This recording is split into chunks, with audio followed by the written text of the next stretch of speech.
अपने YouTube channel live study Allahabad पर। तो जैसा कि आपको पता है, प्रत्येक दिन शाम को 7 बजे से हम लोग Uttar Pradesh TGT PAT, Bihar TGT PAT, Jharkhand TGT PAT, Madhya Pradesh TET, Madhya Pradesh SET, UGC NET, LT grade, GIC lecturer, Uttarakhand lecturer, Uttarakhand LT, assistant professor और अन्य परीक्षाओं के प्रीवियस ईयर क्वेश्चन पेपर को देखते हैं। और साथ ही साथ इस सेशन में हम लोग ऐसे प्रश्नों का भी समावेश करते हैं जो प्रश्न इन परीक्षाओं के दृष्टिकोण से महत्वपूर्ण होते हैं।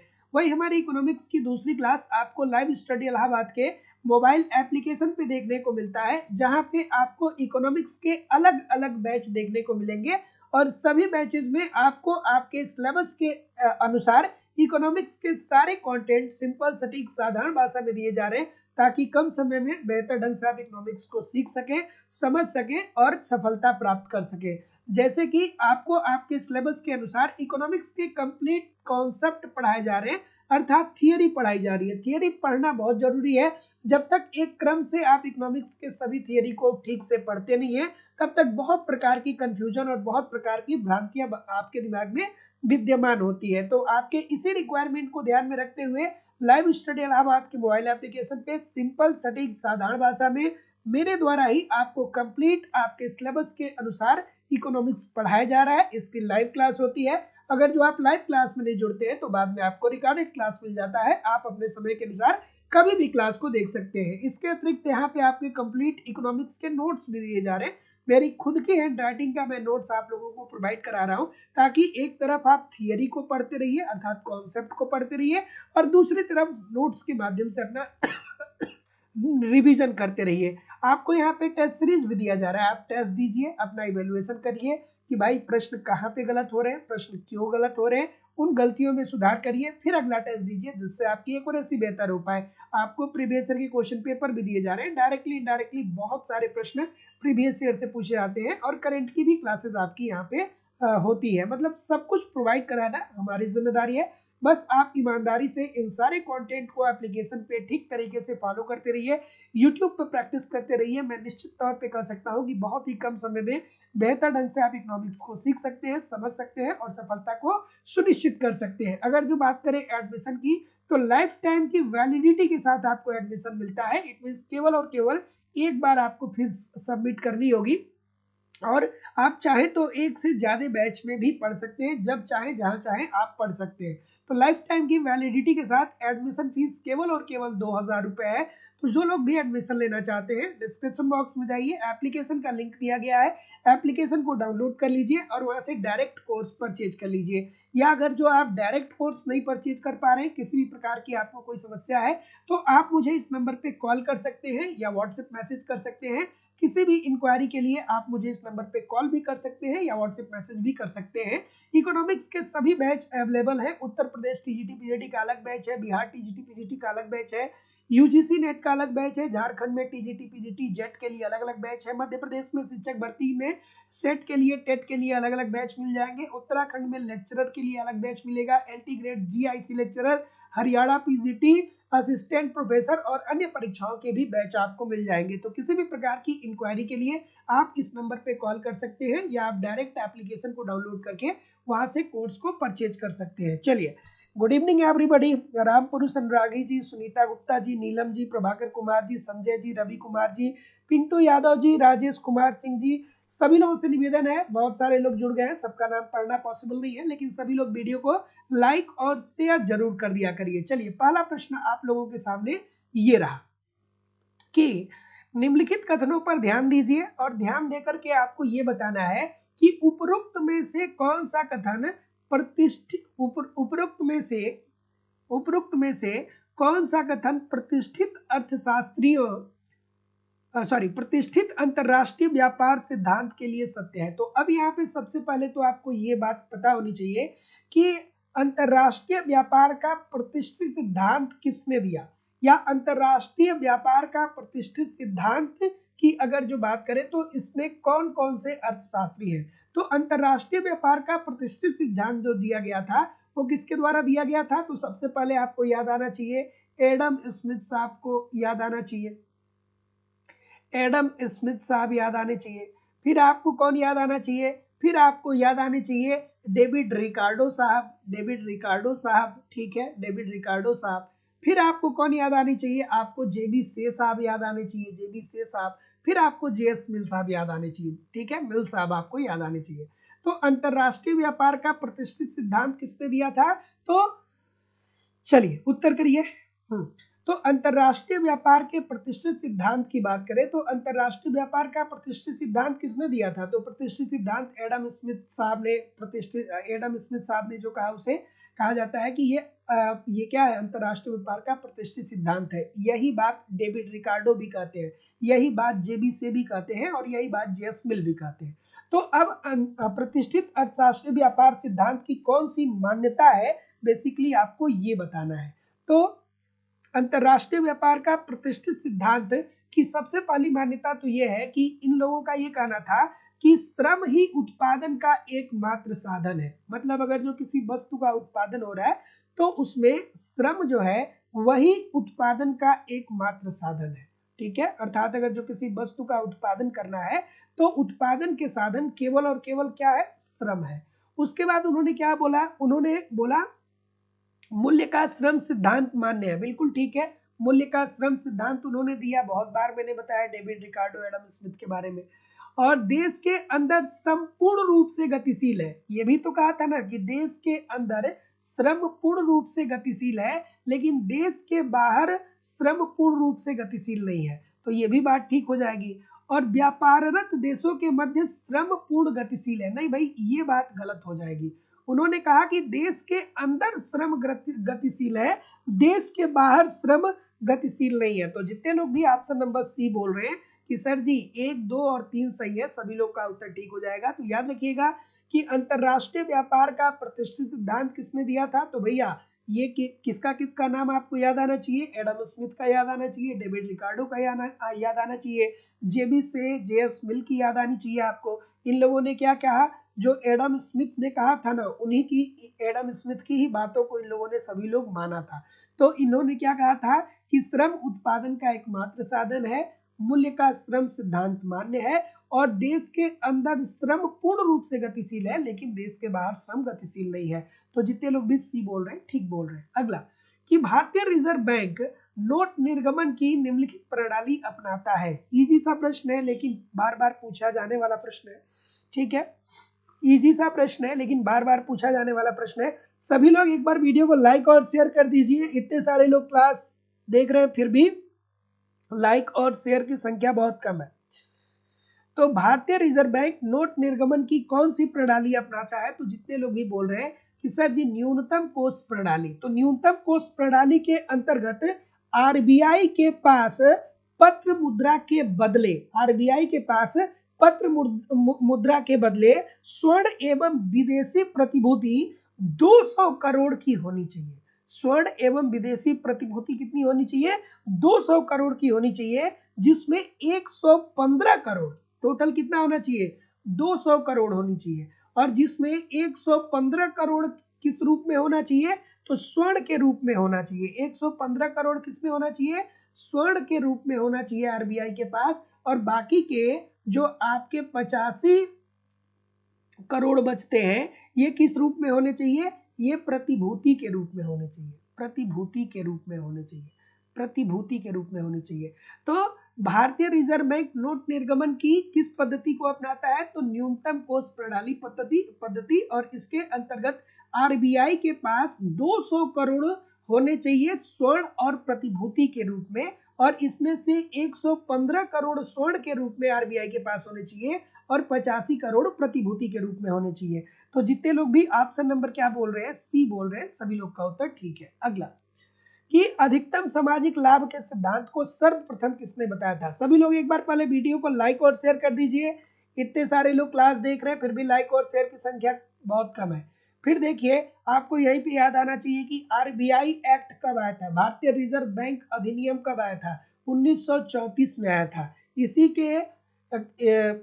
के अनुशंसा के आधार पे 1935 में आरबीआई की स्थापना होती है, फिर 1949 में आरबीआई का राष्ट्रीयकरण हो जाता है। ये सब आपको याद आना चाहिए। क्या उत्तर आ रहा है भाई, डाल्टन साहब बोल रहे हैं। तो जितने लोग भी बोल रहे हैं कि अधिकतम सामाजिक लाभ का सिद्धांत किसने दिया था, तो डाल्टन ने दिया था। और अधिकतम सामाजिक लाभ कहाँ पे होगा, समाज का लाभ अधिकतम कहाँ पे होगा? तो जहां पे सीमांत त्याग, समाज का सीमांत त्याग किसके बराबर होना चाहिए? सीमांत लाभ के बराबर होना चाहिए, सीमांत लाभ के बराबर होना चाहिए, तभी जाकर के समाज का अधिकतम लाभ होगा। सीमांत त्याग कौन कर रहा है? तो करदाता, करदाता। त्याग कौन कर रहा है? करदाता। और लाभ किसको प्राप्त हो रहा है? उन लोग, समाज को लाभ प्राप्त हो रहा है। किसको लाभ प्राप्त हो रहा है? समाज को लाभ प्राप्त हो रहा है। तो करदाता जितना पैसा टैक्स दिया है तो उसे जितना त्याग महसूस हुआ है, ये पैसा जब सरकार के थ्रू समाज में जाए तो समाज को इससे उतना ही आनंद की अनुभूति हो, उतना ही लाभ मिले, तभी देश का सामाजिक लाभ अधिकतम होगा। और एक बात उन्होंने और कही थी कि सामाजिक लाभ अधिकतम तभी होगा जब प्रति व्यक्ति आय अधिकतम होगा। ठीक है, उस देश की प्रति व्यक्ति आय अधिकतम होगी। तो जितने लोग भी अभी बोल रहे हैं ठीक बोल रहे हैं। अगला कि कर विवर्तन उस प्रक्रिया को दर्शाता है। कर विवर्तन क्या होता है भाई? कर विवर्तन क्या होता है? इजी सी बात है। कर विवर्तन का मतलब क्या होता है? तो कर विवर्तन का मतलब ये होता है कि एक व्यक्ति के ऊपर टैक्स लगाया जाए, लेकिन वो व्यक्ति ये कर अपने ऊपर नहीं दूसरे के ऊपर टाल दे। जैसे कि हम ये कहें कि अमूल दूध की कंपनी है, ठीक है, जैसे मैं आपसे ये कहूं कि अमूल दूध की कंपनी है, अमूल दूध की कंपनी है, तो अमूल दूध के ऊपर आप ये अमूल दूध के ऊपर मान लीजिए कि भारत सरकार जो है वो टैक्स लगाती है। सरकार क्या करती है कि अमूल दूध के ऊपर 2 रुपए टैक्स और लगा देती है, 2 रुपए टैक्स जो है वो इंक्रीज करती है। तो अब अमूल दूध का जो ऑनर है वो ये करेगा कि भैया हम जो ये 2 रुपया सरकार ने टैक्स हमारे ऊपर लगाया है ना प्रति लीटर, ये 2 रुपए हम क्रेता से लेंगे, अर्थात जो उपभोग कर रहा है उससे हम लेंगे। तो ये 2 रुपया टैक्स वो किसके ऊपर डाल देगा? उपभोक्ता के ऊपर डाल देगा। और उपभोक्ता के ऊपर कैसे डालेगा कि जो दूध पहले 60 रुपए मिल रहा था, अब वो उपभोक्ता को 62 रुपया पर केजी के हिसाब से देगा, 62 रुपए पर केजी के हिसाब से देगा। अर्थात कर किसके ऊपर लगाया? सरकार ने कर किसके ऊपर लगाया? अमूल दूध की कंपनी के ऊपर लगाया। लेकिन अमूल दूध ने क्या किया कि ये कर किसके ऊपर डाल दिया? ये उपभोक्ता के ऊपर डाल दिया। अर्थात सरकार ने 2 रुपया एक्स्ट्रा टैक्स अगर जो अमूल दूध के ऊपर लगाया, तो ये 2 रुपए अमूल टैक्स किससे वसूल कर रहा है? उपभोक्ता से। अर्थात सरकार ने टैक्स किसके ऊपर डाला? अमूल दूध की कंपनी के ऊपर। लेकिन अमूल दूध की कंपनी ने अपने ऊपर ये पड़ा टैक्स उपभोक्ता के ऊपर डाल दिया। तो इसे ही हम बोलते हैं कर विवर्तन। अर्थात कर का मौद्रिक भार एक व्यक्ति से दूसरे व्यक्ति पे हस्तांतरित हो जाता है, ठीक है, और कर का वास्तविक भार एक व्यक्ति से दूसरे व्यक्ति पे हस्तांतरित हो जाता है। अर्थात जितने लोग भी ए और बी बोल रहे हैं सभी लोग का उत्तर ठीक हो जाएगा। अगला कि हीनार्थ प्रबंध की नीति की आलोचना इसलिए की जाती है क्योंकि, अब हीनार्थ प्रबंध को एक और नाम से जाना जाता है। सभी लोग कमेंट करके बताइए कि हीनार्थ प्रबंध को हम किस और नाम से जानते हैं? तो हीनार्थ प्रबंध को कहा जाता है घाटे की वित्त व्यवस्था, घाटे की वित्त व्यवस्था, घाटे की वित्त व्यवस्था। हीनार्थ प्रबंध को और किस नाम से जानते हैं? देखिए, ध्यान से देखिएगा, बहुत इंपॉर्टेंट प्रश्न आता है। हीनार्थ प्रबंध को और किस नाम से जानते हैं? घाटे की वित्त व्यवस्था, घाटे की वित्त व्यवस्था, वित्त व्यवस्था। और घाटे की वित्त व्यवस्था का मतलब क्या होता है? तो घाटे की वित्त व्यवस्था का मतलब ये होता है कि सरकार अपनी आय से ज्यादा अर्थव्यवस्था में व्यय कर रही है। अर्थात सरकार की जितनी आय है उससे ज्यादा मुद्रा अर्थव्यवस्था में सरकार क्या कर रही है? रिलीज कर रही है। तो ऐसी स्थिति में सरकार जब अपनी आय से ज्यादा व्यय अर्थव्यवस्था में करेगा, तो जाहिर सी बात है कि सरकार जब ज्यादा व्यय करेगा तो अर्थव्यवस्था में मुद्रा की पूर्ति बढ़ेगी। अर्थव्यवस्था में क्या होगी? मुद्रा की पूर्ति बढ़ेगी। और जब अर्थव्यवस्था में मुद्रा की पूर्ति बढ़ेगी तो पैसा तो सबके पास आएगा ना। जैसे मान लीजिए कि सरकार घाटे की वित्त व्यवस्था अपनाती है और 50,000 करोड़ रुपए वो अर्थव्यवस्था में डालती है, तो अब ये 50,000 करोड़ रुपए किसी एक व्यक्ति के पास थोड़ी रहेगा। अगर जो किसी एक व्यक्ति के पास चला भी जाएगा तो ये व्यक्ति पैसा खर्च करेगा ना, तो धीरे धीरे धीरे धीरे करके ये 50,000 करोड़ ये पूरी अर्थव्यवस्था में क्या हो जाएगा, वितरित हो जाएगा। तो पैसा सबके पास चला आएगा। तो जब पैसा सबके पास आ जाएगा तो मुद्रा की पूर्ति बढ़ जाएगी, और जब अर्थव्यवस्था में मुद्रा की पूर्ति बढ़ती है तो जाहिर सी बात है कि जब आपके पास पैसा हो जाएगा तो आपकी क्रय शक्ति बढ़ जाएगी, और जब आपकी क्रय शक्ति बढ़ जाएगी तो आप क्या करेंगे कि जब पैसा आपके पास हो जाएगा, आपकी क्रय शक्ति बढ़ जाएगी, तो आप अपने मांग को बढ़ा देंगे, क्योंकि आपके पास पैसा है तो आप मांग को बढ़ा देंगे। तो एक व्यक्ति हजारों वस्तुओं की मांग करता है, लेकिन क्या वो किसी एक वस्तु का उत्पादन करता है? तो बहुत कम लोग ऐसे हैं जो उत्पादन करते हैं। तो मांग तो कोई भी बढ़ा सकता है, लेकिन उत्पादन कोई बढ़ा सकता है क्या? नहीं बढ़ा सकता है। तो मांग में वृद्धि तो लोग कर लेंगे, क्योंकि अर्थव्यवस्था में मुद्रा की पूर्ति बढ़ गई है, लेकिन उतनी तेजी से उत्पादन नहीं बढ़ पाएगा, अर्थात पूर्ति नहीं बढ़ पाएगा।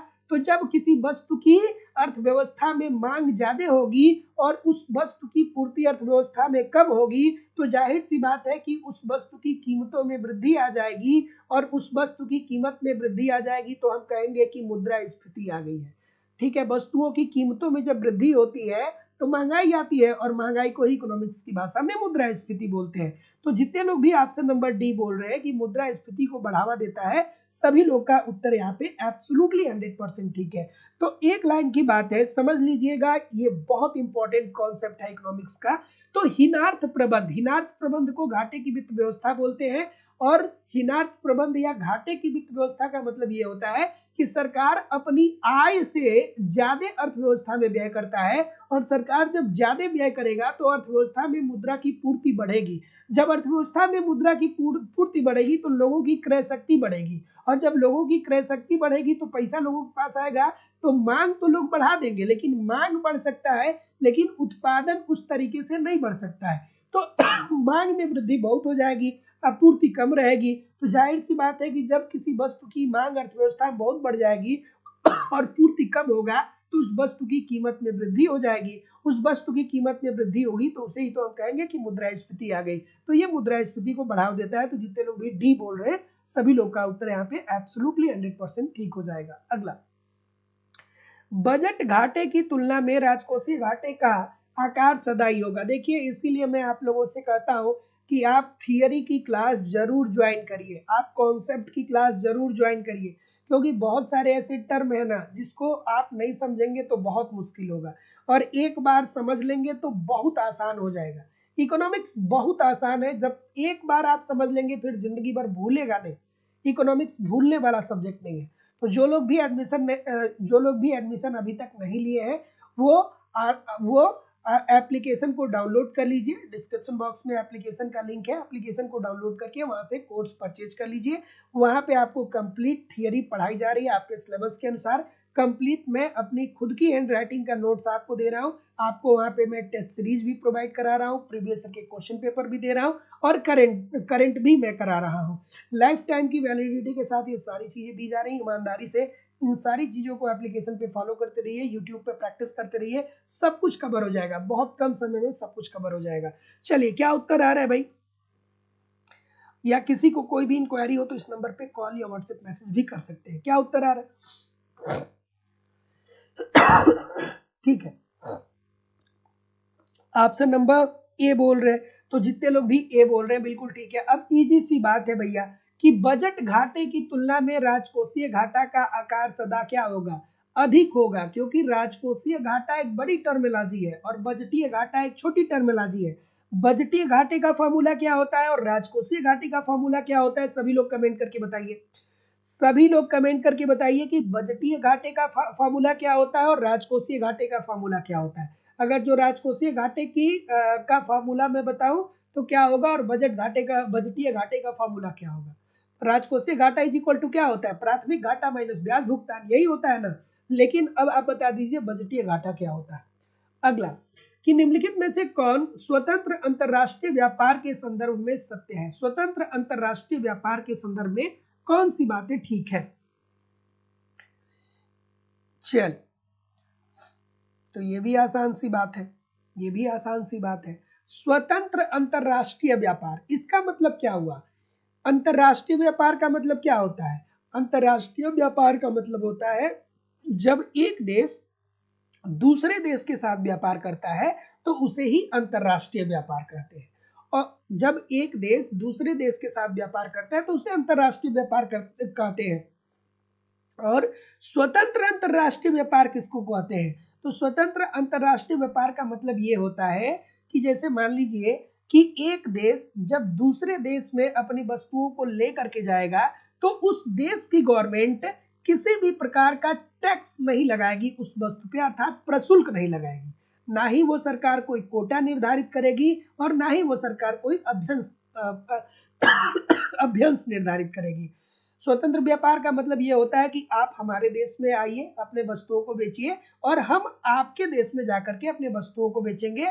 हमारे देश की सरकार किसी भी प्रकार का कोटा, किसी भी प्रकार का अभ्यंश या किसी भी प्रकार का प्रशुल्क इन आयातित निर्यातित वस्तुओं के ऊपर नहीं लगाएगा।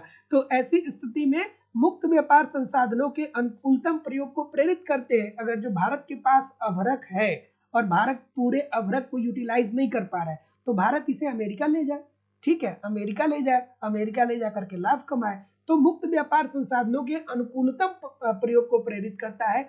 मुक्त व्यापार एकाधिकार के सृजन को रोकता है, एब्सोल्युटली 100% ठीक है, एकाधिकार की प्रवृत्ति को रोकता है। अगर जो मुक्त व्यापार रहेगा तो बहुत सारे देश किसी भी देश में जाएंगे और अपनी वस्तुओं को बेचेंगे, तो फिर वहां पे एकाधिकार कहाँ बचेगा? वहां तो पूर्ण प्रतियोगिता हो जाएगी। और मुक्त व्यापार औद्योगिक संरचना में विविधीकरण लाते हैं, बिल्कुल ठीक है, नई नई टेक्नोलॉजी आप देखते हैं। तो जितने लोग भी डी बोल रहे हैं उपरोक्त सभी लोग का उत्तर ठीक है। अगला कि आय में परिवर्तन और निर्यात में परिवर्तन का अनुपात को कहते हैं। क्या उत्तर होगा भाई?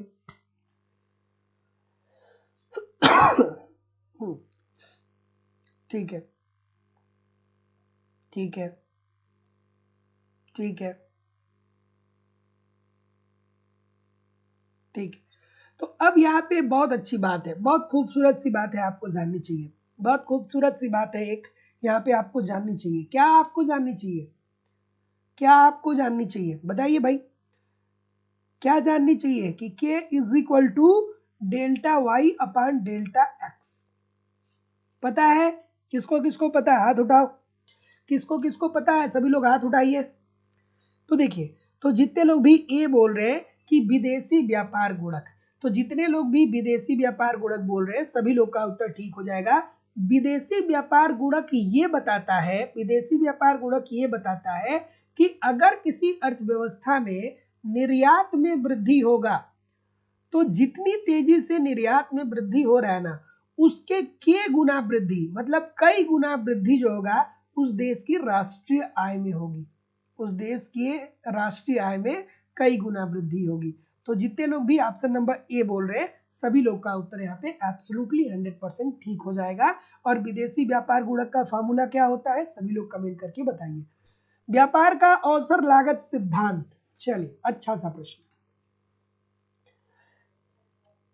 क्या उत्तर आ रहा है? और देखिए, जो भी हमारे स्टूडेंट हैं, कभी काल ऐसा होता है कि मैं आपके व्हाट्सएप पे आपने मैसेज किया है तो मैं रीड नहीं कर पाया, तो अगर जो मैं नहीं रीड कर पाया तो आप मुझे कॉल करिए, तब तक कॉल करिए जब तक आपकी समस्या दूर नहीं होती है, क्योंकि बहुत सारे बच्चे एक आध बार कॉल कर लेते हैं फिर फ़ोन ही नहीं करते।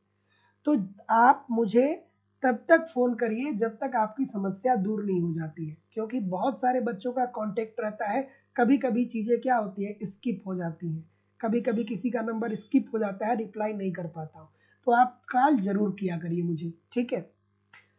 क्या उत्तर आ रहा है भाई? बी बोल रहे हैं। व्यापार का अवसर लागत सिद्धांत किसने दिया था? तो अवसर लागत सिद्धांत हैबरलर ने दिया था। हैबरलर की मान्यताओं को बताइए एक एक करके,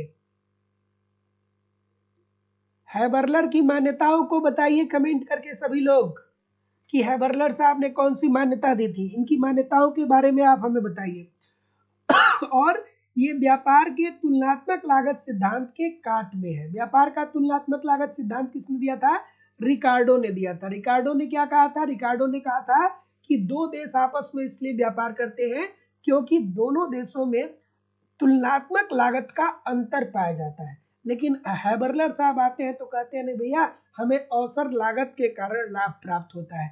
तो जितने लोग भी बी बोल रहे हैं सभी लोग का उत्तर यहाँ पे बिल्कुल ठीक हो जाएगा। अगला प्रश्न कि निर्यात की किसी मात्रा के बदले में आयात की जाने वाली अधिकतम मात्रा को प्रदर्शित करने वाला वक्र कहलाता है। क्या उत्तर आ रहे भाई? चलिए, सदानंद मिश्रा जी, नौशाद अली जी, उमेश गुप्ता जी, तस्नीम खान जी, फरीन फातिमा जी, संजय कुमार जी, सर्वेश कुमार जी, संजय लाल जी, ठीक है, नीलम कुमारी जी, लाल बहादुर जी। सभी लोगों से निवेदन है कि वीडियो को लाइक और शेयर कर दिया करिए। इतने सारे लोग क्लास देख रहे हैं, फिर भी लाइक और शेयर की संख्या बहुत कम है। चलिए भाई बताइए, डी बोल रहे हैं प्रस्ताव वक्र, ठीक है, ठीक है। तो जितने लोग भी प्रस्ताव वक्र की बात बोल रहे हैं बिल्कुल ठीक है। प्रस्ताव वक्र की अवधारणा किसने दिया था? तो प्रस्ताव वक्र की अवधारणा मार्शल ने दिया था ना, मार्शल ने दिया था ना। और क्या बोला था मार्शल ने? मार्शल ने क्या बोला था कि दो देशों के बीच व्यापार के शर्तों का निर्धारण उस बिंदु पे होगा जहां पे प्रस्ताव वक्र एक दूसरे को क्या करते हो? काटते हो। प्रस्ताव वक्र की अवधारणा मार्शल ने दिया था। क्या बोला था? कहा था कि दो देशों के बीच व्यापार शर्त का निर्धारण उस बिंदु पे होगा जिस बिंदु पे दोनों वक्र आपस में एक दूसरे को काटते हैं। तो जितने लोग भी डी बोल रहे हैं सभी लोग का उत्तर ठीक हो जाएगा। अगला कि ओहलीन की सापेक्षिक साधन प्रचुरता की कीमत कसौटी के अनुसार देश ए में पूंजी प्रचुरता है जब पूंजी और श्रम की कीमतों का अनुपात आपको बताना है। अब देखिए, अगर जो आपने हेक्सर ओलिन को पढ़ा होगा, हेक्सर ओलिन को आपने पढ़ा होगा, तो हेक्सर ओलिन का क्या कहना था? हेक्सर ओलिन का कहना था कि देखिए भैया, साधन प्रचुरता में भिन्नता के कारण दो देश आपस में व्यापार करते हैं। अगर दो देश है और अगर किसी देश के पास श्रम ज्यादा मात्रा में विद्यमान है तो उसे श्रम प्रधान वस्तुओं का उत्पादन करके उसका निर्यात करना चाहिए। और यदि किसी देश में पूंजी ज्यादा मात्रा में विद्यमान है तो उसे पूंजी प्रधान वस्तुओं का उत्पादन करके निर्यात करना चाहिए। ठीक है, हाँ। क्या उत्तर आ रहा है भाई? बी बोल रहे, ए बोल रहे, बहुत सारी गलतियां आ रही हैं। ठीक है, देखिए ये क्या पूछ रहा है कि ओहलिन की सापेक्षिक साधन प्रचुरता की कीमत कसौटी के अनुसार ए में पूंजी की प्रचुरता है। मान लीजिए कि दो देश है ए और बी, तो अगर जो ए के पास पूंजी है तो जाहिर सी बात है कि बी के पास क्या होगा? बी के पास श्रम ज्यादा होगा। ठीक है, बी के पास श्रम ज्यादा होगा। ए में पूंजी की प्रचुरता है जब पूंजी और श्रम की कीमतों का अनुपात क्या होगा? तो क्या होगा? बी की तुलना में ए से अधिक होगा ना। पूंजी और श्रम, यहाँ पे देखिए, यहाँ पे पूंजी, ये वाली पॉइंट को देखिए, पूंजी और श्रम की कीमतों का अनुपात क्या होगा? तो बी की तुलना में ए से अधिक होगा। तो जितने लोग भी ए बोल रहे हैं सभी लोग का उत्तर ठीक होगा। थोड़ा सा दिमाग को कंसंट्रेट करिए, बहुत आसानी से इस बात को सीख जाएंगे। तो जितने लोग भी ए बोल रहे हैं बिल्कुल ठीक बोल रहे हैं। अगला प्रश्न कि हैबरलर के अंतरराष्ट्रीय व्यापार के सिद्धांत में हैबरलर के अंतरराष्ट्रीय व्यापार के सिद्धांत में दोनों में से कोई भी देश पूर्ण विशिष्टीकरण नहीं करेगा यदि उत्पादन होता है। खूबसूरत सा प्रश्न। चलिए भाई बताइए कि हैबरलर के अंतरराष्ट्रीय व्यापार के सिद्धांत में दोनों में से कोई भी देश पूर्ण विशिष्टीकरण नहीं प्राप्त करेगा यदि उत्पादन हो रहा है। एक देश किस स्थिति में पूर्ण विशिष्टीकरण नहीं प्राप्त करेगा, बेसिकली आपको यही जानना है। अब अगर जो आप हैबरलर का अंतरराष्ट्रीय व्यापार का सिद्धांत पढ़े होंगे तो मैं पहली या दूसरी लाइन में ही ये बातें बताता हूं आपको। चलिए, क्या उत्तर आ रहा है भाई? बिल्कुल ठीक है, बिल्कुल ठीक है। तो विशिष्टीकरण तब तक नहीं हासिल होगा जब तक वो देश क्या हो? घटते प्रतिफल के नियम के अंतर्गत उत्पादन कर रहे हैं। क्योंकि घटते प्रतिफल के नियम के अंतर्गत उत्पादन होने का मतलब ही यही है कि जो उत्पादन लागत है वो अधिकतम है, लेकिन उत्पादन जो है वो अभी अधिक उत्पादन में विशिष्टीकरण नहीं प्राप्त किया गया है। तो जितने लोग भी सी बोल रहे हैं ठीक बोल रहे हैं। अब ये बच्चों वाला प्रश्न है, अगर जो आप थियरी पढ़े तो बच्चों वाला प्रश्न है। अगला प्रश्न है कि सहभागी देशों के मध्य आर्थिक सहयोग के निम्नलिखित स्वरूपों में से कौन सबसे निर्बल स्वरूप है। हाँ ठीक है, कि सहभागी देशों के मध्य आर्थिक सहयोग के निम्नलिखित स्वरूपों में से कौन सबसे निर्बल स्वरूप है। तो क्या उत्तर आ रहे भाई, ऑप्शन नंबर क्या बोल रहे हैं, सबसे निर्बल। ठीक है, निर्बल की बात हो रही है, सबल की बात नहीं हो रही है। क्या उत्तर आ रहा है, ठीक है। अगर जो आर्थिक संघ की बात करें तो ये सबसे सबल है, क्योंकि आर्थिक संघ जो है वो क्या करता है, आर्थिक संघ जो है वो सभी देश मिल करके आपस में आर्थिक सहयोग की भावना विकसित करते हैं कि हम आपके देश में व्यापार करेंगे, आप हमारे देश में व्यापार करिए। आसानी से वो ये चाहते हैं कि हम अपने सभी देश अपने उत्पादन को अधिकतम करें और देश की राष्ट्रीय आय को बढ़ाएं, जिससे सभी देशों का विकास हो। लेकिन यहाँ पे निर्बल की बात कर रहा है सर, निर्बल की बात कर रहा है, निर्बल की बात कर रहा है। तो सहभागी देशों के मध्य आर्थिक सहयोग के निम्नलिखित सहयोग स्वरूपों में से कौन सा सबसे निर्बल स्वरूप है। थोड़ा आराम से करिए, सबसे निर्बल कौन सा होगा। ठीक है, तो जितने लोग भी ऑप्शन नंबर डी बोल रहे हैं साझा बाजार, सभी लोग का उत्तर ठीक होगा यार। लेकिन पता है साझा बाजार क्यों बोल रहे हैं, साझा बाजार में कैसे निर्बल होगा, स्वतंत्र व्यापार क्षेत्र होना चाहिए। ठीक है, स्वतंत्र व्यापार क्षेत्र मतलब स्वतंत्र व्यापार क्षेत्र, ऑप्शन नंबर ए होना चाहिए, डी नहीं होगा। स्वतंत्र व्यापार क्षेत्र का मतलब, ठीक है ठीक है, स्वतंत्र व्यापार क्षेत्र का मतलब कि किसी के मध्य कोई भी समझौता नहीं हुआ है। ठीक है, किसी के मध्य कोई भी समझौता नहीं हुआ है। तो जितने लोग भी ए बोल रहे हैं सभी लोग का उत्तर यहाँ पे बिल्कुल ठीक होगा। ए वाले कितने हैं, ए वाले कितने हैं, ठीक है, ए वाले कितने हैं। हाँ, तो जितने लोग भी ए बोल रहे हैं सभी लोग का उत्तर ठीक है, ऑप्शन नंबर ए। अगला कथन दिया गया है और कारण दिया गया है। चलिए इस प्रश्न का उत्तर करिए, इंपॉर्टेंट है।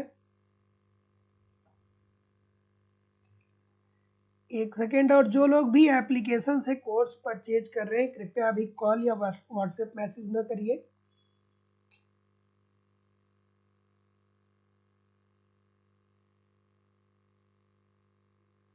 ठीक,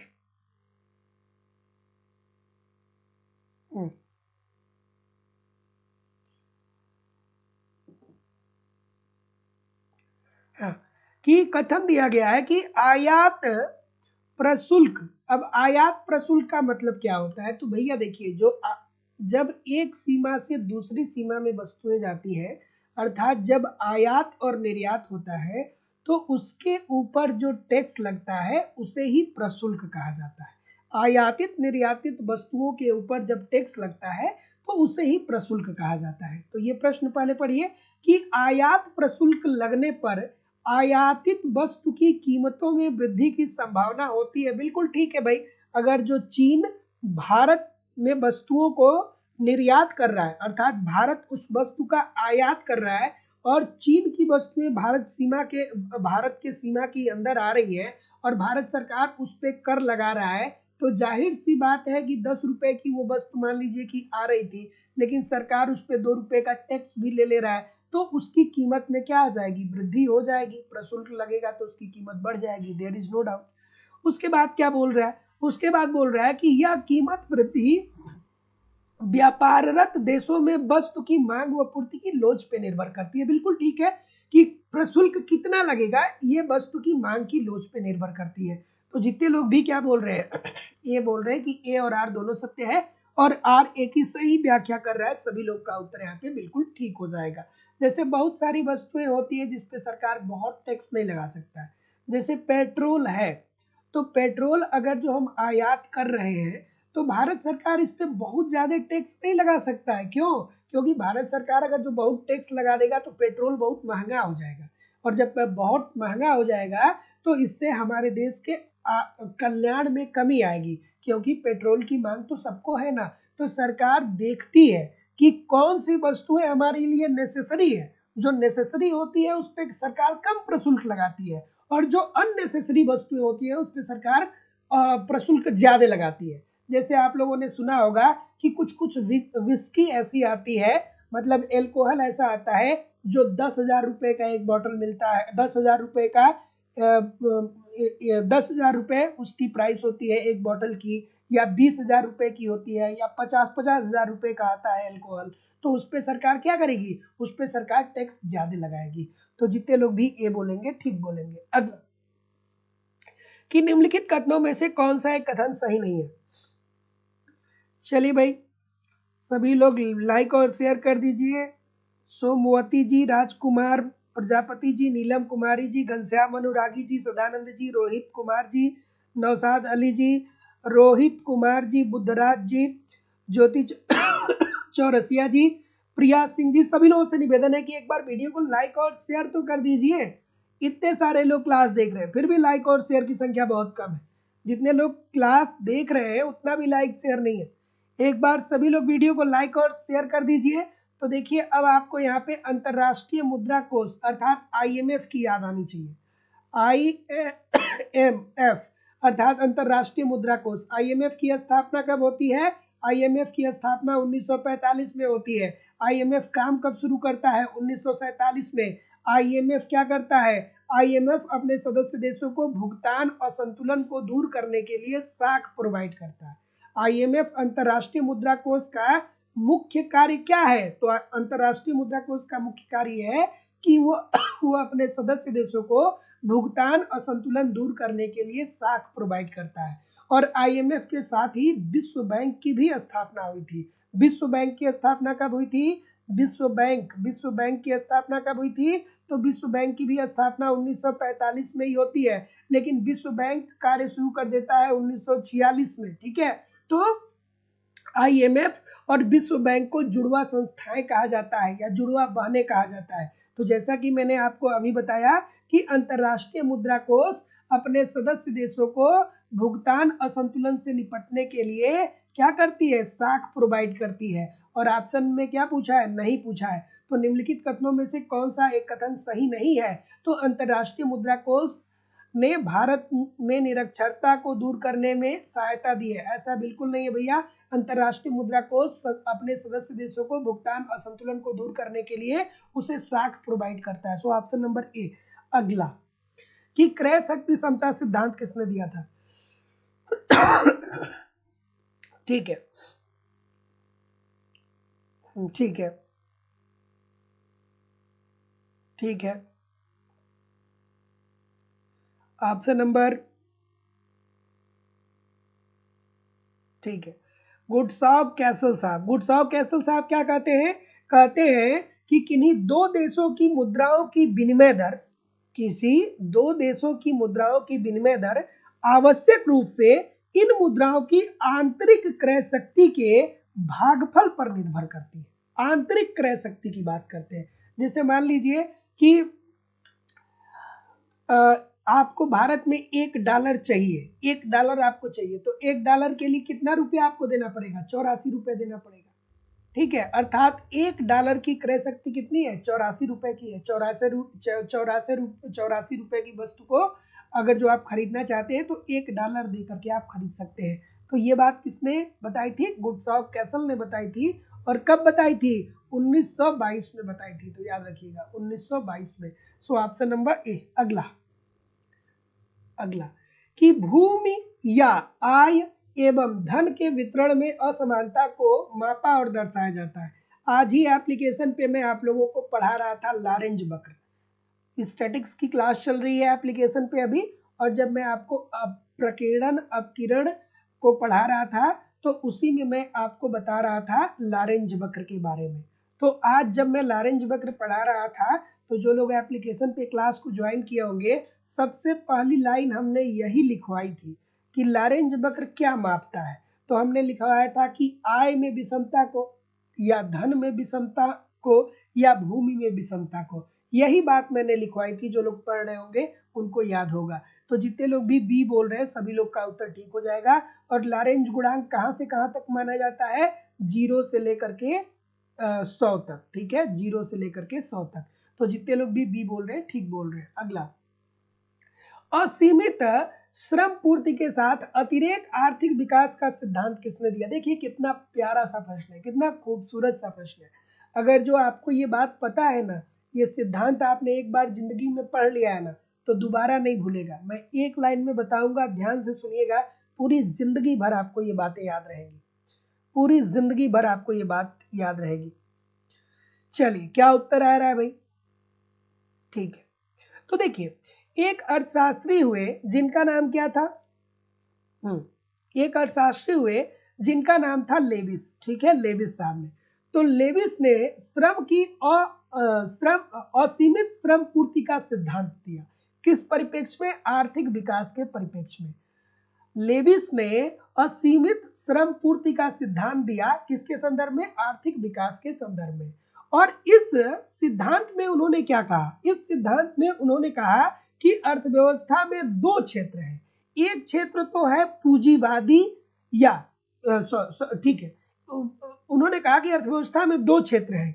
एक क्षेत्र है जीवन निर्वहन क्षेत्र। ठीक है, अर्थव्यवस्था में दो क्षेत्र हैं। ठीक है, उन्होंने क्या बोला कि अर्थव्यवस्था में दो क्षेत्र है। पहला जो है वो है जीवन निर्वाह क्षेत्र। जीवन निर्वाह क्षेत्र, जीवन निर्वाह क्षेत्र, इसका मतलब क्या होता है? जीवन निर्वाह क्षेत्र मतलब अर्थव्यवस्था में ऐसे लोग हैं जो जीवन निर्वाह कैसे भी कर रहे हैं। मतलब जीवन निर्वाह क्षेत्र क्या हो जाएगा? कृषि। मतलब अर्थव्यवस्था में एक तरफ लोग कृषि में संलग्न है, और अर्थव्यवस्था का जो दूसरा क्षेत्र है वो है पूंजीवादी क्षेत्र। पूंजीवादी क्षेत्र, पूंजीवादी क्षेत्र का मतलब कि ऐसे क्षेत्र जहां पे उद्योग कार्य कर रहे हैं। पूंजीवादी क्षेत्र, पूंजीवादी क्षेत्र का मतलब कि उद्योग जहां पे कार्य कर रहे हैं। तो लेविस ने ये बोला था कि देखिए भैया, जो विकासशील देश होते हैं या जो अल्प विकसित देश होते हैं ना, वहां पे श्रम का अतिरेक पाया जाता है। अर्थात कृषि क्षेत्र में जो जीवन निर्वहन क्षेत्र होता है, इसमें श्रम का अतिरेक पाया जाता है। बहुत सारे श्रमिक ऐसे होते हैं जो अननेसेसरी रूप से कृषि सेक्टर में लगे होते हैं। ठीक है, लेकिन अगर जो देश को आर्थिक विकास करना है तो लोगों को कृषि छोड़ करके उद्योगों की तरफ पलायित करना होगा। और जब कृषि क्षेत्र में जो श्रम का अतिरेक है, श्रम अतिरेक अगर कृषि क्षेत्र का समाप्त हो जाएगा, तब वहीं से देश आर्थिक विकास के पथ पे अग्रसर हो जाएगा। सो इजी सी बात है। असीमित श्रम पूर्ति का सिद्धांत किसने दिया था? लेविस ने दिया था। क्या कहा था कि अर्थव्यवस्था में दो क्षेत्र हैं, जीवन निर्वाह क्षेत्र और पूंजीवादी क्षेत्र। जीवन निर्वाह क्षेत्र मतलब कृषि क्षेत्र। कृषि क्षेत्र में उन्होंने बताया कि श्रम का अतिरेक है, अर्थात जितने लोग कृषि क्षेत्र में लगे रहने चाहिए उससे कहीं बहुत बड़ी मात्रा में लोग कृषि क्षेत्र में लगे हुए हैं। तो ऐसी स्थिति में जो श्रम का अतिरेक है उसको आप पलायित कर दीजिए उद्योगों के तरफ। जैसे आप कृषि में जैसे जैसे आप कृषि से लोगों को पलायित करेंगे औद्योगिक क्षेत्र में, वैसे वैसे उद्योगों की तरफ श्रम शक्ति बढ़ेगी। और जैसे ही कृषि में श्रम का अतिरेक खत्म हो जाएगा, उद्योग को बहुत बड़ी श्रम शक्ति मिलेगी और उद्योग का तेजी से विकास होगा। और उद्योग का जब विकास होगा तो देश आर्थिक विकास के पथ पे अग्रसर हो जाएगा। अगला, संतुलित विकास का प्रत्यय संबंधित है।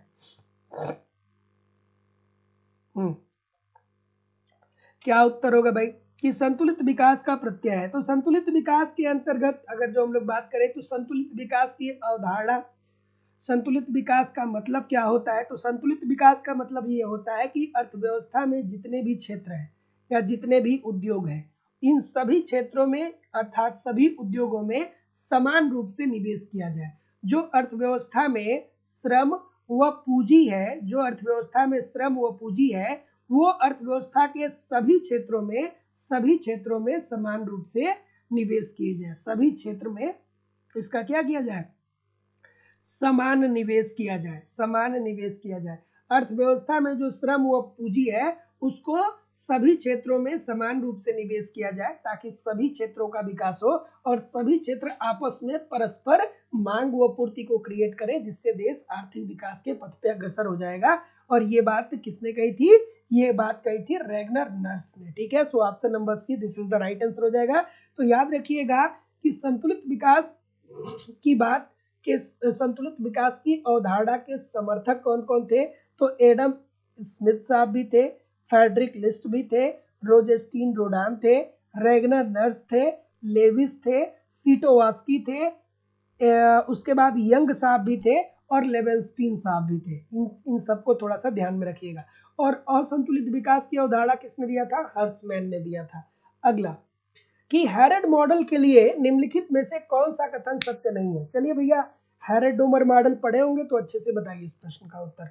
और आप लोगों की इकोनॉमिक्स की दूसरी क्लास लाइव स्टडी इलाहाबाद के मोबाइल एप्लीकेशन पे होती है, जहाँ पे आपको इकोनॉमिक्स के अलग अलग बैच देखने को मिलेंगे और सभी बैचेस में आपको आपके सिलेबस के अनुसार एक रणनीति के तहत इकोनॉमिक्स के कंप्लीट कंटेंट दिए जा रहे हैं। जैसे कि आपको आपके सिलेबस के अनुसार कंप्लीट थियरी पढ़ाई जा रही है, क्योंकि थियरी पढ़ना बहुत जरूरी है। जब तक आपकी थियरी कंप्लीट नहीं होती है तब तक बहुत प्रकार के समस्याओं का सामना आपको करना पड़ता है, या यूं कहें कि आप हमेशा एक भ्रांति में फंसे रहते हैं, क्योंकि अलग अलग अर्थशास्त्रियों को अलग अलग जगहों पे पढ़ना है। अगर जो इसको क्रम से नहीं पढ़ेंगे तो सब मिक्सअप हो जाएगा। तो पूरी थियरी आपको एक क्रम से पढ़ाई जा रही है। कंप्लीट आपको मेरे द्वारा लिखा हुआ कंप्लीट इकोनॉमिक्स का नोट्स भी सिंपल सटीक साधारण भाषा में दिया जा रहा है, ताकि आप एक तरफ थियरी पढ़ते रहिए, दूसरे तरफ नोट्स के माध्यम से रिवीजन करते रहिए। आपको टेस्ट सीरीज भी दिया जा रहा है, समय समय पे सप्ताह में कम से कम एक टेस्ट दीजिए। टेस्ट दे करके देखिए कि गलती कहाँ पे हो रही है, गलती क्यों हो रही है, उसमें सुधार करिए। फिर अगला टेस्ट दीजिए, जिससे आपकी एक्यूरेसी बेहतर हो पाए। आपको प्रीवियस ईयर के क्वेश्चन पेपर भी दिए जा रहे हैं, डायरेक्टली इनडायरेक्टली बहुत सारे प्रश्न प्रीवियस ईयर से पूछे जाते हैं और करंट की भी क्लासेस करवाई जा रही है। सब कुछ कवर कराना हमारी जिम्मेदारी है। बस आप मुझे एप्लीकेशन पे ठीक तरीके से फॉलो करते रहिए, यूट्यूब पे प्रैक्टिस करते रहिए, कहीं भी इधर उधर से कुछ भी आपको कलेक्ट करने की जरूरत नहीं होगी। एडमिशन ओपन है, एडमिशन की फीस केवल और केवल 2000 रुपये है, लाइफ टाइम की वैलिडिटी के साथ। डिस्क्रिप्शन बॉक्स में एप्लीकेशन का लिंक है, एप्लीकेशन को डाउनलोड करके वहां से आप डायरेक्ट कोर्स परचेज कर सकते हैं, या अगर जो आप डायरेक्ट कोर्स नहीं परचेज कर पा रहे हैं तो आप मुझे इस नंबर पे कॉल कर सकते हैं या व्हाट्सएप मैसेज भी कर सकते हैं। चलिए भाई बताइए क्या उत्तर आ रहा है भाई, क्या उत्तर आ रहा है। ठीक है कि हैरेड मॉडल के लिए निम्नलिखित में से कौन सा कथन सत्य नहीं है। तो हैरेड डोमर मॉडल अगर जो आपने पढ़ा होगा तो आपको पता होगा कि इन्होंने क्या कहा था, सरकारी हस्तक्षेप का अभाव है। फिर इन्होंने क्या कहा था कि सरकार का कोई हस्तक्षेप नहीं है। फिर सबसे महत्वपूर्ण इनकी मान्यता क्या है कि बंद अर्थव्यवस्था है, मतलब ये अर्थव्यवस्था किसी अन्य अर्थव्यवस्था के साथ कोई भी तालमेल नहीं रखता है। उसके बाद इन्होंने क्या बोला था, इन्होंने बोला था कि सीमांत बचत की प्रवृत्ति जो होती है वो स्थिर होती है।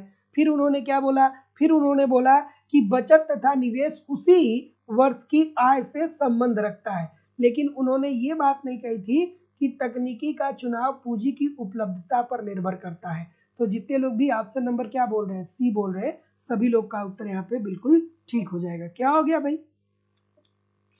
टेक्नोलॉजी को उन्होंने स्थिर माना था, ऑप्शन नंबर सी। क्या हो गया,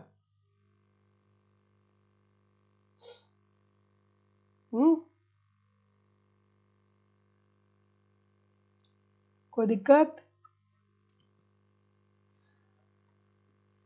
चलिए कौन सी ऐसी बात होती है कि सभी लोग हंसने लगते हैं, हाँ? चलिए क्या उत्तर होगा,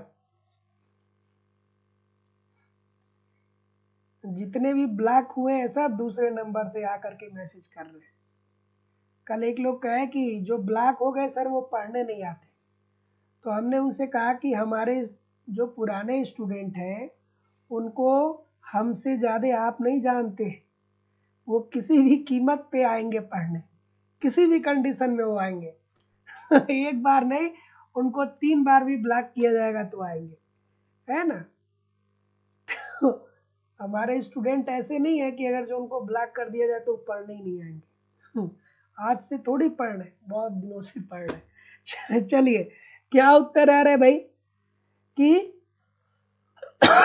ठीक है, जो भी ब्लॉक है मैं बहुत जल्दी अनब्लॉक करवा दूंगा, परेशान ना होइएगा।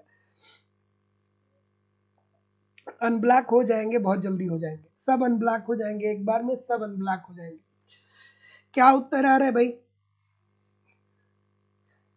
कि आधुनिक, जैसे जो लड़के या लड़कियां खास करके नाम चेंज करके आते हैं ना, उनकी वो जैसे ही कुछ टाइप करते हैं वो मुझे पता चल जाता है कि वो कौन है ना, क्योंकि आपकी भाषा शैली नहीं बदलती है, आपकी भाषा शैली वही होती है, उसी प्रकार की बातें होती है ना।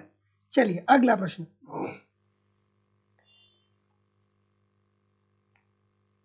चलिए कि आधुनिक आर्थिक विकास की प्रमुख विशेषता रही है, क्या विशेषता रही है भाई, आधुनिक आर्थिक विकास की प्रमुख विशेषता क्या रही है।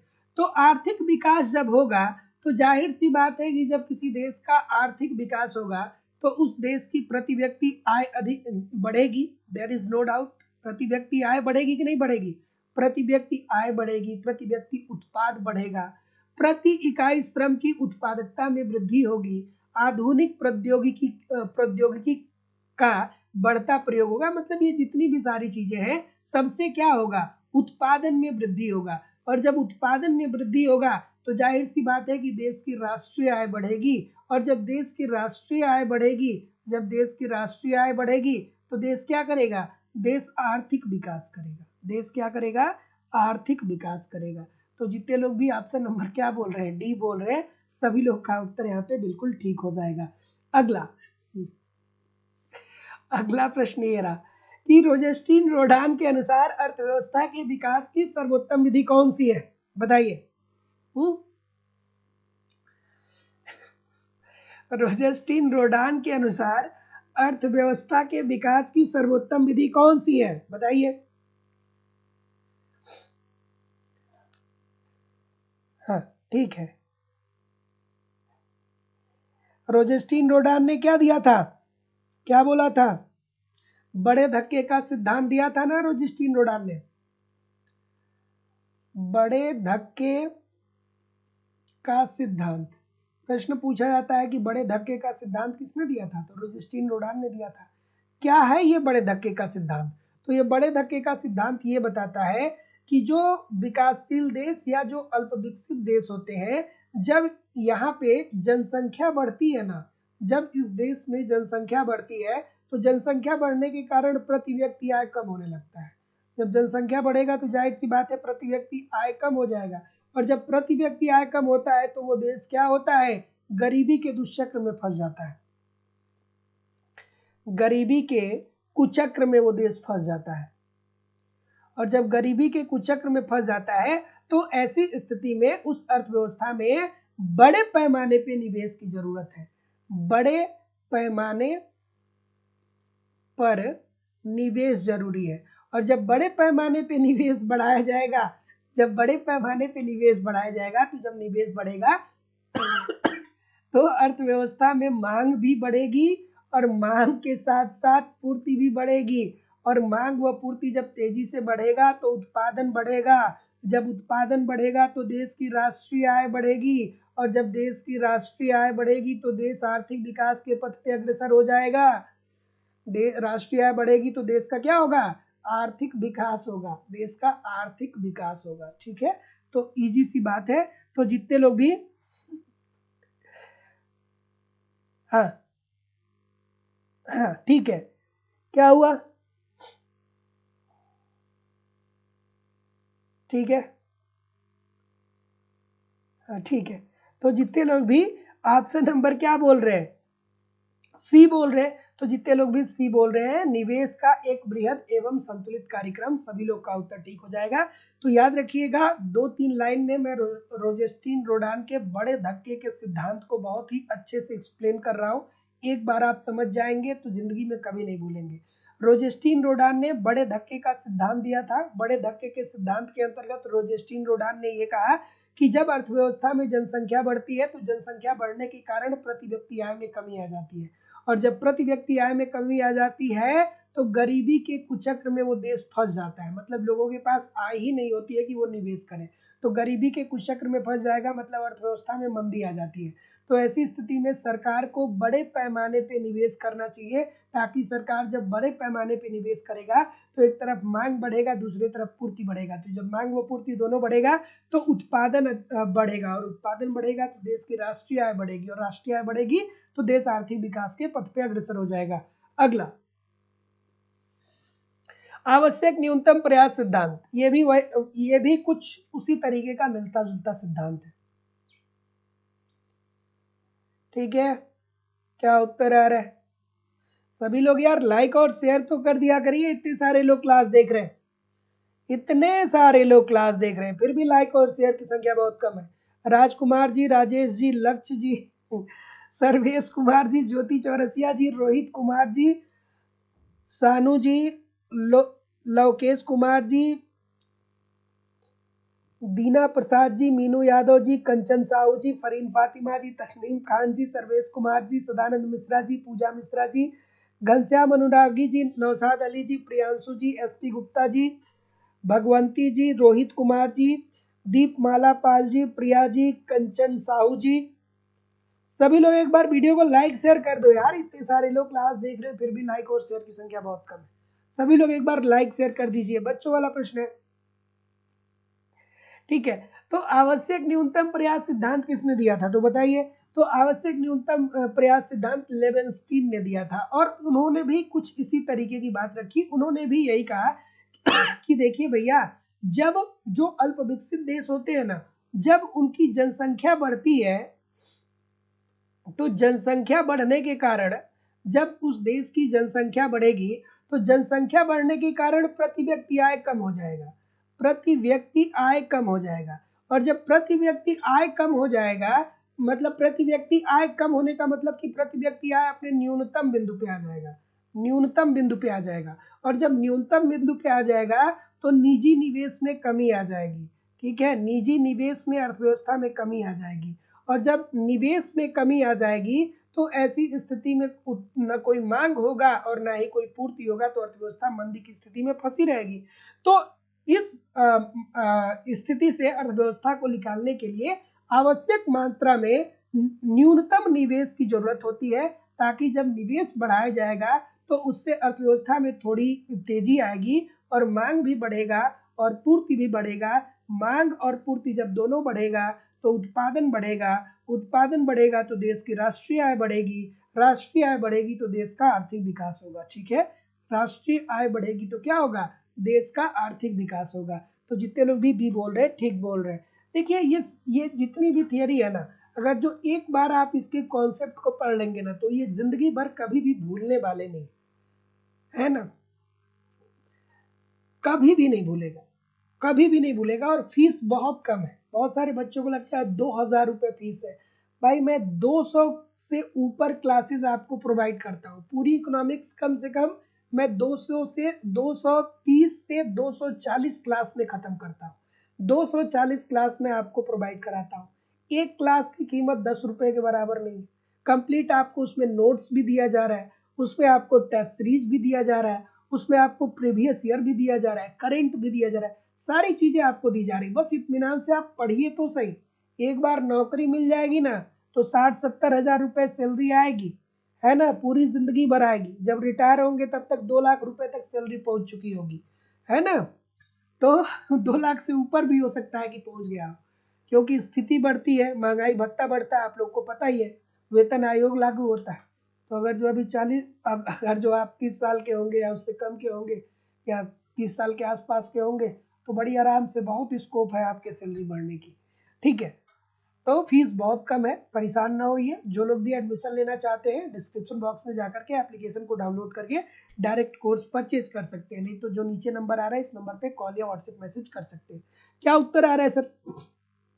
ये बोल रहे अंतरराष्ट्रीय व्यापार का आधुनिक सिद्धांत, ठीक है, अंतरराष्ट्रीय व्यापार का आधुनिक सिद्धांत ओहलिन ने दिया था। और ओहलिन ने क्या कहा था, इन्होंने कहा था कि साधनों की कीमतों में जो सापेक्षिक अंतर होता है ना, उसी के कारण दो देश आपस में व्यापार करते हैं। तो साधनों की कीमतों में सापेक्षिक अंतर ही व्यापार का कारण बनता है, ये बात कही गई थी और यही आधुनिक सिद्धांत है अंतरराष्ट्रीय व्यापार का। और अंतरराष्ट्रीय व्यापार का प्रतिष्ठित सिद्धांत कौन है भाई, किसने दिया था? चलिए अगला कि लाफ्टा उदाहरण है। लाफ्टा किसका उदाहरण है? लाफ्टा किसका उदाहरण है? लैटिन अमेरिका मुक्त व्यापार संगठन। लाफ्टा का फुल फॉर्म क्या है? लैटिन अमेरिका मुक्त व्यापार संगठन, बताइए। ठीक है।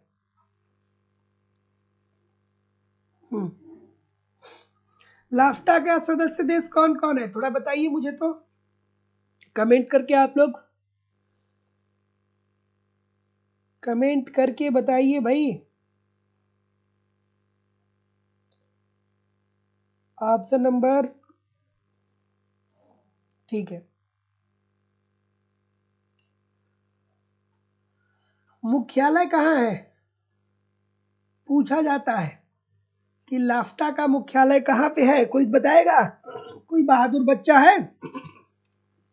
कोई बहादुर बच्चा है जो बताएगा कि लाफ्टा का मुख्यालय कहाँ पे है? बताओ भाई।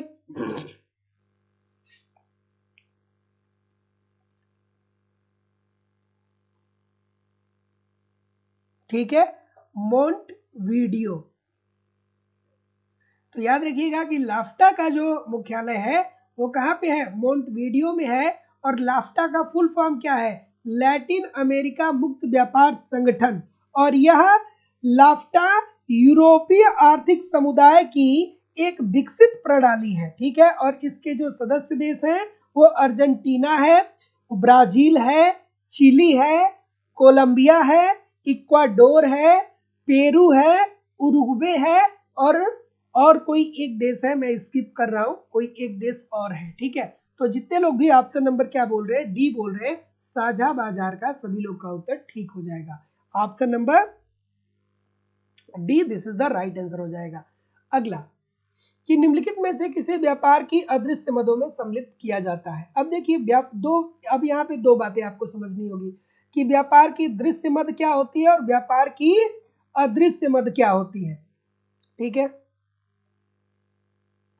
ठीक है, व्यापार की दृश्य मद क्या होती है और व्यापार की अदृश्य मद क्या होती है, इन दोनों बातों को आपको समझना होगा, ठीक है। तो यहाँ पे क्या पूछ रहा है कि व्यापार की दृश्य मदें, तो जो आयातित और निर्यातित वस्तुएं होती हैं, अर्थात जो आयात होता है, आयात व निर्यात, इसे व्यापार की दृश्य मदें कही जाती है। मतलब अगर जो आप किसी भी आसान भाषा में याद रखने के लिए, अगर जो किसी भी वस्तु का आप आयात निर्यात कर रहे हैं तो उसे देखा जा सकता है ना। तो आयातित और निर्यातित वस्तुओं को व्यापार की दृश्य मदों में रखते हैं, अर्थात वस्तुओं के निर्यात से आय को, ठीक है। और अदृश्य मद क्या होता है? व्यापार की अदृश्य मदें क्या होती है? तो व्यापार की अदृश्य मदों में सेवाएं आती हैं। सेवाएं, जैसे मान लीजिए कि आप भारत में बैठे अमेरिका की किसी कंपनी के लिए आप सेवा दे रहे हैं, तो ये व्यापार की अदृश्य मदें होंगी। सो ऑप्शन नंबर जितने लोग भी डी बोल रहे हैं ठीक बोल रहे हैं। अगला कि एक देश की मुद्रा के बाह्य मूल्य में बाजार द्वारा निर्धारित ऊपर की ओर होने वाला समायोजन कहलाता है। अब देखिए कितना अच्छा प्रश्न है ये। कॉन्सेप्ट पढ़े होंगे तो आएगा, नहीं तो नहीं कर पाएंगे। कॉन्सेप्ट पढ़े होंगे तो ये प्रश्न आपके पास आपको समझ में आएगा, नहीं पढ़े होंगे तो नहीं आएगा। इजी सी बात है कि एक देश की मुद्रा के बाह्य मूल्य में बाजार द्वारा निर्धारित ऊपर की ओर होने वाले समायोजन को क्या कहलाता है?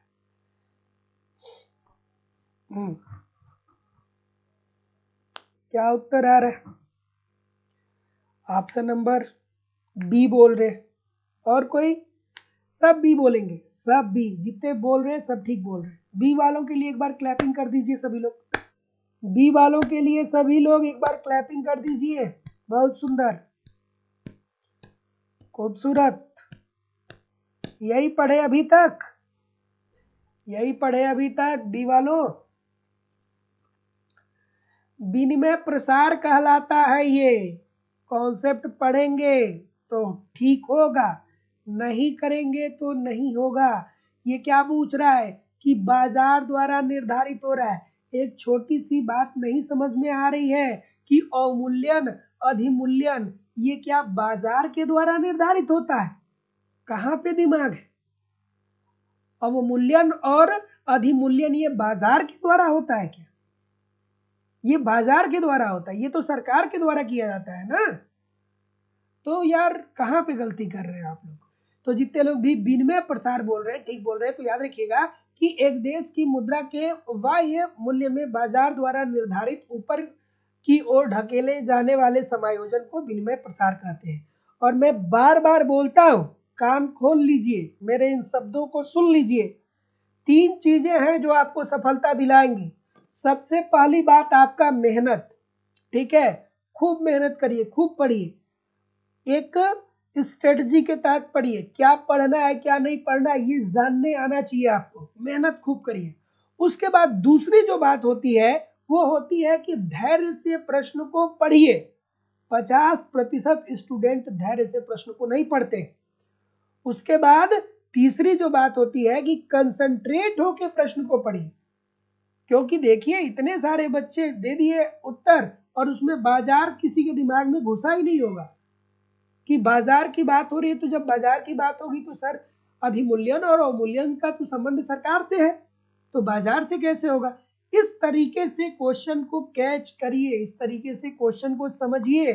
अगर जो कंसंट्रेट नहीं रहेंगे, धैर्य बना के प्रश्न को नहीं पढ़ेंगे, मेहनत से नहीं पढ़ेंगे तो सफलता नहीं मिल पाएगी। तीनों चीजें जरूरी है। कंसंट्रेशन, कंसंट्रेट होके एक एक शब्द को पढ़िए। धैर्य, धैर्य से पूरी चीजों को पढ़िए और मेहनत करिए। ये 3 बातें जब मिल जाएंगी तो आप सफल हो जाएंगे। 3 बातें मिल जाएगी, सफल हो जाएंगे। चलिए अगला, कि निम्नलिखित में से कौन सा अंतरराष्ट्रीय व्यापार के तुलनात्मक लागत सिद्धांत की मान्यता नहीं है? अब जैसे देखिए आप एग्जामिनेशन में बैठेंगे ना तो बहुत सारे बच्चे क्या करेंगे कि इतना देख लेंगे अंतरराष्ट्रीय व्यापार और तुलनात्मक लागत सिद्धांत, तो उनको समझ में आ जाएगा अच्छा ये डेविड रिकार्डो की बात हो रही है। और पहला ऑप्शन भी दे दिया है, पहला ऑप्शन दे दिया है कि श्रम उत्पादन का एकमात्र साधन है। तो आपको लगेगा अरे वाह, हमने तो बहुत अच्छा कर दिया, हमने तो उत्तर सही कर दिया। लेकिन प्रश्न में क्या पूछा है कि कौन सी मान्यता नहीं है डेविड रिकार्डो की? यही ना पूछा है कि निम्नलिखित में से कौन सी अंतरराष्ट्रीय व्यापार के तुलनात्मक लागत सिद्धांत की मान्यता नहीं है। तो नहीं कौन सी है? तो नहीं ये है कि दो देशों के मध्य श्रम पूर्ण रूप से गतिशील होते हैं। उन्होंने क्या बोला था? हाँ ठीक है, डी बोल रहे हैं ना। क्या बोला था? बोला था ना कि उत्पादन के साधन जो होते हैं मतलब उत्पादन का एकमात्र साधन है वो कौन है? श्रम, अर्थात श्रम उत्पादन का साधन है। उसके बाद दोनों देशों के बीच जो रुचि होगी अर्थात जो अधिमान होगा वो बिल्कुल समान होगा। उसके बाद उन्होंने क्या बोला? सभी श्रम इकाइयां समरूप होती हैं तथा श्रम की पूर्ति असीमित होती है। फिर उन्होंने क्या बोला था कि टेक्नोलॉजी में नो चेंज, टेक्नोलॉजी में कोई भी परिवर्तन नहीं होता है। तो अब जब मान्यताओं को पढ़ेंगे तब तो पता चलेगा, नहीं पढ़ेंगे तो कैसे पता चलेगा? मैं बार बार बोलता हूँ, डेविड रिकार्डो साहब हो गए, हैबरलर साहब हो गए, सोलो साहब हो गए, किल साहब हो गए, अलेक्जेंडर हैमिल्टन और फेडरिक लिस्ट हो गए, जेएस मिल हो गए, जेबी से हो गए। इन लोगों की मान्यता को हमेशा आपके दिमाग में घूमनी चाहिए, इनकी मान्यताएं आपके दिमाग में घूमनी चाहिए। अगर जो नहीं घूम रही है थोड़ा सा पढ़िए, थोड़ा सा मेहनत करिए, है ना, क्योंकि ये कंपटीशन का दौर है, जो मेहनत करेगा वही आगे जाएगा। अगला, कि विकास के प्रतिष्ठित सिद्धांत में निम्नलिखित में से कौन सी एक मान्यता नहीं है? प्रतिष्ठित सिद्धांत की बात हो रही है। चलिए, तो प्रतिष्ठित सिद्धांत की बात हो रही है, अब यहाँ पे इस प्रश्न का उत्तर करिए। ठीक है,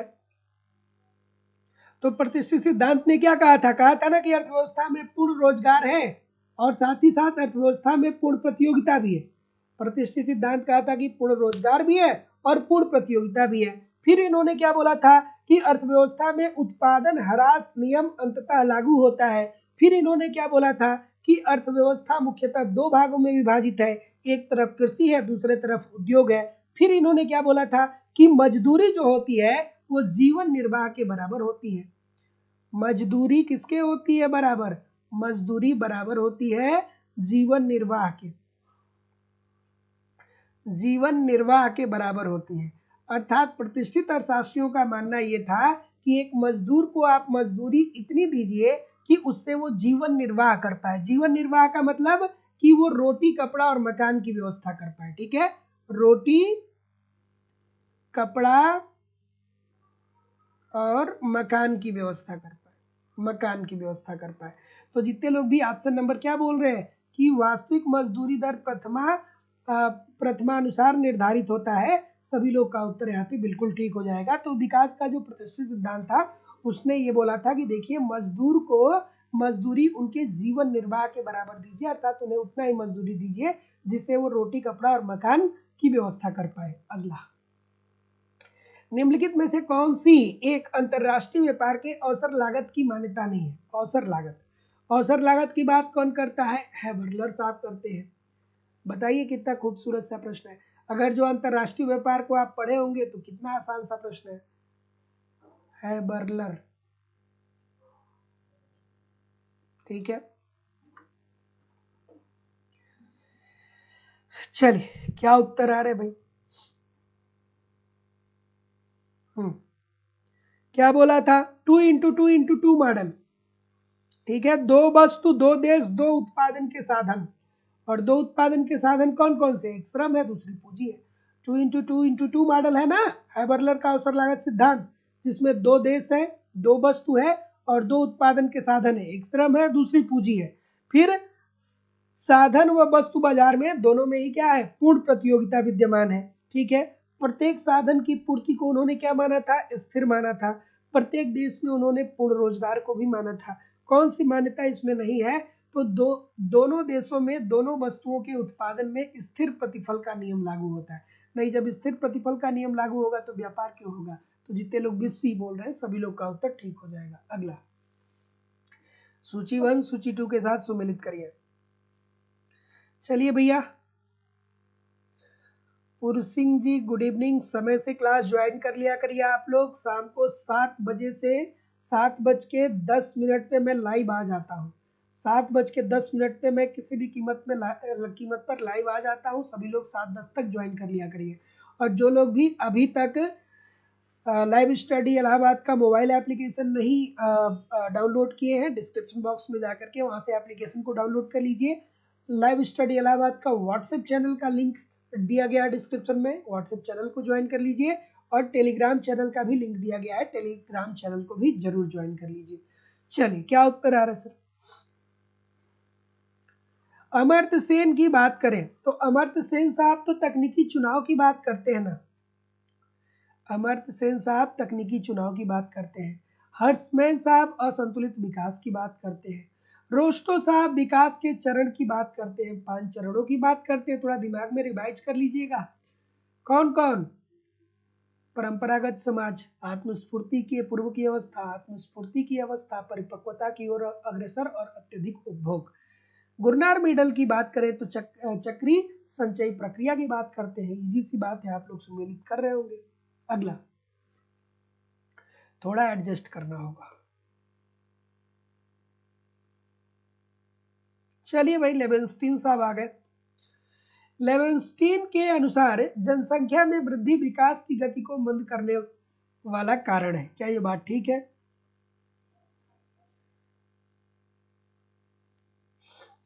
ठीक है,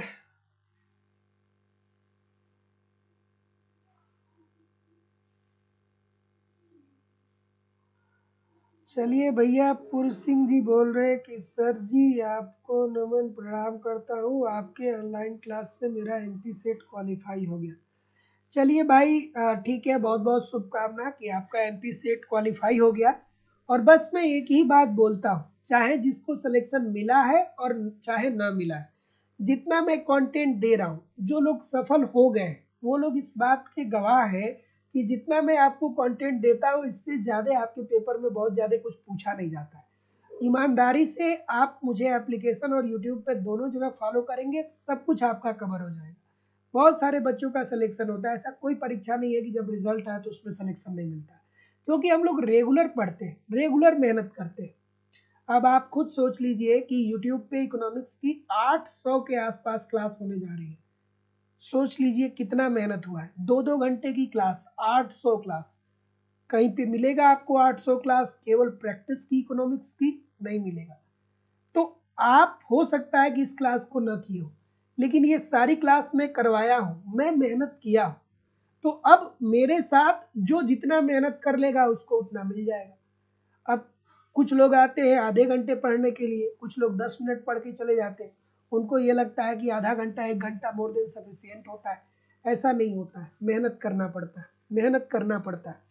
कम से कम 1.5-2 घंटे एप्लीकेशन और 1.5-2 घंटे यूट्यूब पे तो पढ़ा करिए, है ना। चलिए, क्या उत्तर आ रहा है भाई? सी बोल रहे हैं। तो जैसे जैसे आय बढ़ती है, व्यक्ति ज्यादा बड़े परिवार का भार वहन कर सकते हैं। नहीं भैया, अब लेवेंस्टीन साहब की वही थियरी आपको पता होनी चाहिए कि लेवेंस्टीन साहब ने कहा था कि देखिए भैया, जब देश में जनसंख्या बढ़ता है तो उससे प्रति व्यक्ति आय कम होता है, प्रति व्यक्ति आय कम होता है तो अर्थव्यवस्था गरीबी के दुष्चक्र में फंस जाता है, और गरीबी के दुष्चक्र में फंस जाता है तो ऐसी स्थिति में न्यूनतम मात्रा में निवेश की जरूरत होती है, जिससे मांग व पूर्ति को बढ़ाया जा सके, और मांग व पूर्ति बढ़ेगी तो देश आर्थिक विकास के पथ पे अग्रसर हो जाएगा। तो ये सही है, आर गलत है। अगला, विकास का प्रबल प्रयास सिद्धांत बड़े पैमाने के विकास के प्रयासों की मांग करता है। प्रबल प्रयास सिद्धांत या बड़े धक्के का सिद्धांत किसने दिया था? रोजेस्टीन रोडान ने दिया था, रोजेस्टीन रोडान के द्वारा दिया गया था। प्रबल प्रयास सिद्धांत किसने दिया था? रोजेस्टीन रोडान ने दिया था। अभी कुछ देर पहले हमने आपको बताया था कि रोजेस्टीन रोडान ने कहा कि देखिए, जब अर्थव्यवस्था गरीबी के दुष्चक्र में फंसी होती है तो बड़े पैमाने पे अर्थव्यवस्था में निवेश की जरूरत होती है, जिससे मांग और पूर्ति दोनों बढ़ता है, और मांग व पूर्ति बढ़ता है तो उत्पादन बढ़ता है, उत्पादन बढ़ता है तो देश की राष्ट्रीय आय बढ़ती है, देश की राष्ट्रीय आय बढ़ती है तो देश आर्थिक विकास के पथ पे अग्रसर होता है। तो ये बात तो बिल्कुल ठीक है, ठीक है। सभी विकासशील देश क्षेत्रफल व जनसंख्या में बृहद होते हैं? नहीं भैया, ये तो गलत हो जाएगी। पाकिस्तान को देखिए, पाकिस्तान की जनसंख्या कितनी है? 22 करोड़ के आसपास पाकिस्तान की जनसंख्या है, लेकिन फिर भी पाकिस्तान ऐसा थोड़ी है कि क्षेत्रफल और जनसंख्या में बहुत बृहद है, लेकिन फिर भी अल्प विकसित है ना, या विकासशील है ना, तो ये बात तो गलत हो जाएगी। तो जितने लोग भी सी बोल रहे हैं कि ए सही है, आर गलत है, सभी लोग का उत्तर ठीक हो जाएगा। अगला, कि हैरड के आर्थिक समृद्धि प्रारूप में यदि वास्तविक विकास दर वांछित दर से अधिक होता है तो क्या परिणाम होगा?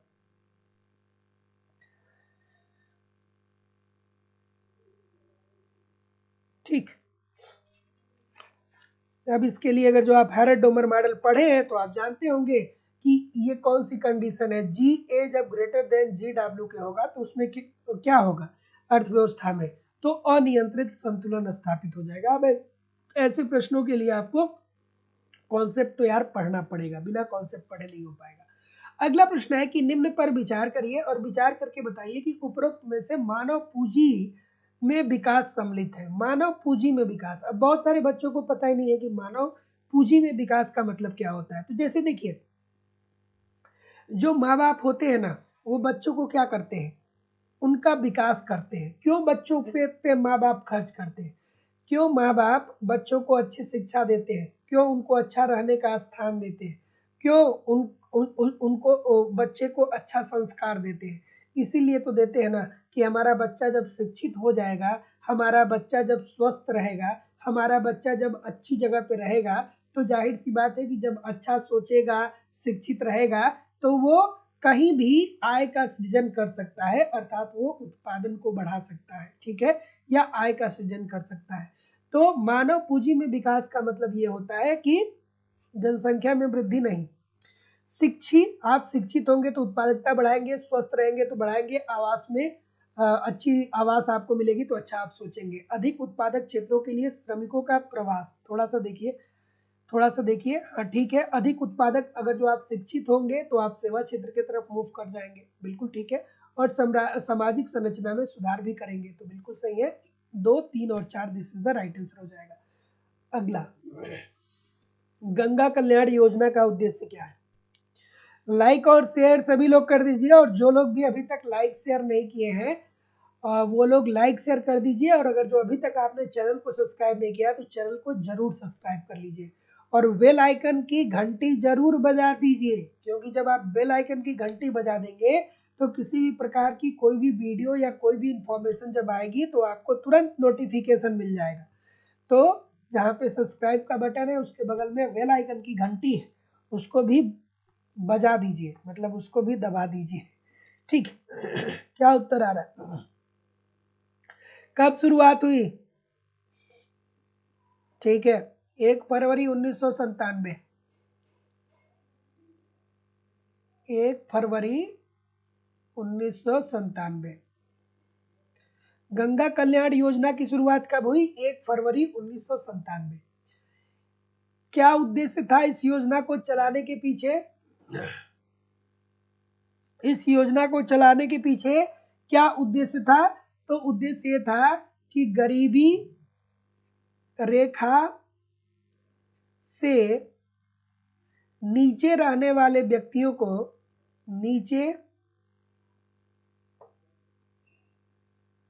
रहने वाले व्यक्तियों को सिंचाई सुविधा उपलब्ध कराना। गरीबी रेखा से नीचे रहने वाले व्यक्तियों को सिंचाई सुविधा उपलब्ध कराना। और सिंचाई सुविधा कैसे उपलब्ध कराना है? ट्यूबवेल के माध्यम से, ट्यूबवेल के माध्यम से, नहरों के माध्यम से, ठीक है। सो जितने लोग भी सी बोल रहे हैं सभी लोग का उत्तर ठीक हो जाएगा। तो याद रखिएगा कि गंगा कल्याण योजना की शुरुआत 1 फरवरी 1997 में होती है। गंगा कल्याण योजना की शुरुआत 1 फरवरी 1997 को होती है, और इस योजना चलाने के पीछे सरकार का उद्देश्य ये था कि गरीबों में जो सबसे गरीब है उसको किस तरीके से सिंचाई सुविधा उपलब्ध कराई जाए, अर्थात गरीबों में सबसे गरीबों को सिंचाई सुविधा उपलब्ध कराना, किसके माध्यम से? ट्यूबवेल के माध्यम से और नहरों के माध्यम से। So option number C. अगला, कि भारत सरकार द्वारा राष्ट्रीय कृषि बीमा योजना क्रियान्वित की गई कब? ये प्रश्न बार बार पूछा जाता है, बहुत बार पूछा गया, ठीक है। तो देखिए यहाँ पे 2-3 बातें ध्यान में रखिएगा, ठीक है, ठीक है, ठीक है। यहाँ पे थोड़ा कॉपी पेन हो तो लिख लीजिएगा, ठीक है। राष्ट्रीय कृषि बीमा, कॉपी पेन हो तो लिख लीजिएगा, अच्छी बात बता रहा हूं। राष्ट्रीय कृषि बीमा, ये योजना कब आई? राष्ट्रीय कृषि बीमा योजना कब आई? तो ये 1999 2000 वाले वित्तीय वर्ष में आई थी, ठीक है। लेकिन उसके बाद इसका नाम बदल दिया गया 2010 में, इसे संशोधित राष्ट्रीय कृषि बीमा योजना कर दिया गया। संशोधित राष्ट्रीय कृषि बीमा योजना, इसका नाम कब कर दिया गया, कब बदल दिया गया? 2010 में, ठीक है। 2010 में जो राष्ट्रीय कृषि बीमा योजना था उसका नाम संशोधित राष्ट्रीय कृषि बीमा योजना रख दिया गया।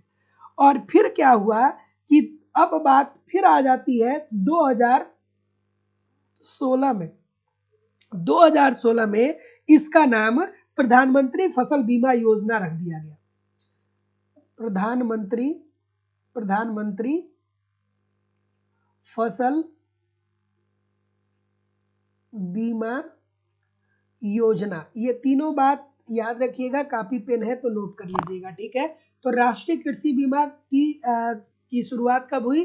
तो 1999 2000 वाले दशक में, अर्थात ऑप्शन नंबर डी लेकिन इसका नाम संशोधित किया गया और संशोधित करके संशोधित राष्ट्रीय कृषि बीमा योजना बनाया गया 2010 में, लेकिन 2016 में पुनः इसे संशोधित किया गया और प्रधानमंत्री फसल बीमा योजना में इसे समेकित कर दिया गया, या इसका नाम प्रधानमंत्री फसल बीमा योजना रख दिया गया। सो ऑप्शन नंबर जितने लोग भी डी बोल रहे हैं सभी लोग का उत्तर ठीक है। डी बार, हाँ डी ही बोल रहे हैं ना, ठीक है।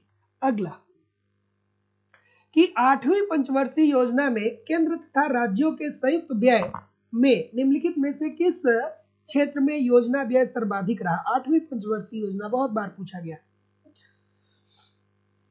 ठीक है। तो अब इसको तो अमूमन मैं बहुत बार बताया हूं। 8वीं पंचवर्षीय योजना का उद्देश्य क्या था? मानव पूंजी का विकास करना, ठीक है। और सबसे ज्यादा बल जो दिया गया था वो किस पे दिया गया था? ऊर्जा पे दिया गया था। अगला कि एक वस्तु विलासिता की श्रेणी में आती है यदि उसकी मांग की आय लोच हो। एक वस्तु विलासिता की श्रेणी में आती है। विलासिता वस्तुएं क्या होती है? विलासिता का मतलब ये होता है कि ऐसी वस्तुएं जो जीवन जीने के लिए जरूरी नहीं है, लेकिन फिर भी आप आनंद की अनुभूति करने के लिए इन वस्तुओं का इस्तेमाल करते हैं। जैसे कार हो गया, तो ये ऐसा नहीं है कि कार नहीं रहेगा तो आपकी जिंदगी नहीं चलेगी, लेकिन फिर भी आप आनंद की अनुभूति करने के लिए या जिंदगी को सुगम बनाने के लिए कार का इस्तेमाल करते हैं। जैसे फ्रिज हो गया, तो फ्रिज रहेगा तो भी जी लेंगे, नहीं रहेगा तो भी जी लेंगे, लेकिन फिर भी आप फ्रिज का इस्तेमाल करते हैं।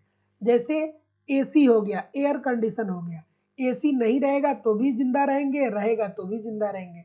तो ये होती है विलासिता की वस्तुएं। तो विलासिता की वस्तुएं ऐसी वस्तुएं होती हैं जो जिंदगी जीने के लिए जरूरी नहीं होती है, लेकिन फिर भी उपभोक्ता अपनी जिंदगी को सुविधाजनक बनाने के लिए या आनंद पूर्वक जिंदगी को जीने के लिए इन वस्तुओं का उपभोग करता है। और विलासिता की वस्तुओं के संदर्भ में जितनी तेजी से लोगों की आय बढ़ती है उससे कहीं ज्यादा तेजी से लोग क्या करते हैं कि इन वस्तुओं पर व्यय करते हैं। जैसे कि मान लीजिए कि आपको नौकरी मिल जाती है, आपकी सैलरी 60,000 रुपये महीने की होती है, लेकिन आप कहेंगे कि अब हम 20 लाख रुपए का कार खरीदेंगे, तो आपकी आय कितनी हो रही है? 60,000 रुपए, लेकिन कार कितने का आपने खरीद लिया? 20 लाख रुपए का खरीद लिया।